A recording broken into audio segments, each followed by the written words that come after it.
The way that I try to work with this, like Justin said, the first stage is really about me, right? But there's a healthy first stage, right? This is what I want. These are the things that are important to me in relationship. These are the things that I can't live without. These are my table stakes terms sometimes. My needs. Those kinds of things are often very healthy.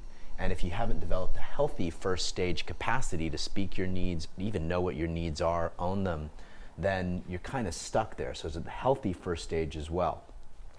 The second stage, I tend to think about what's good for us, right? What's good for us, the relationship, what strengthens the relationship.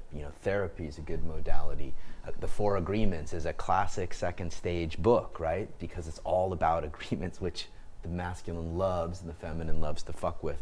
But it is a second stage practice. Couples therapy, anything that's about us, right? Becoming whole is good for us. And the third stage, the way that I like to work with this is what's going to liberate the most love? What's going to create the greatest art in this moment? And it could be the same trigger, like she's criticizing me the way she always does, right? Well, there's a first stage response, a second stage response, and a third stage response to that same thing. And training ourselves to move from the habitual first stage response, which is really just our childhood programming in our body, right? Everybody got that?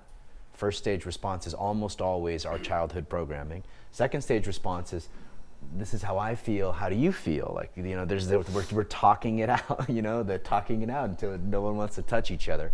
But the third stage is, let me fuck all that, what you want and what we need and what, it's about what does the moment want? What does the moment need?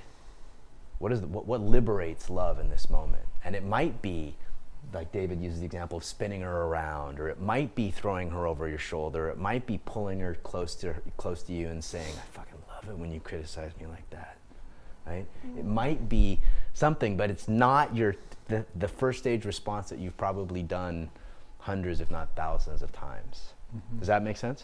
Mm-hmm. Yeah. So learning how to move, between that is the gap work.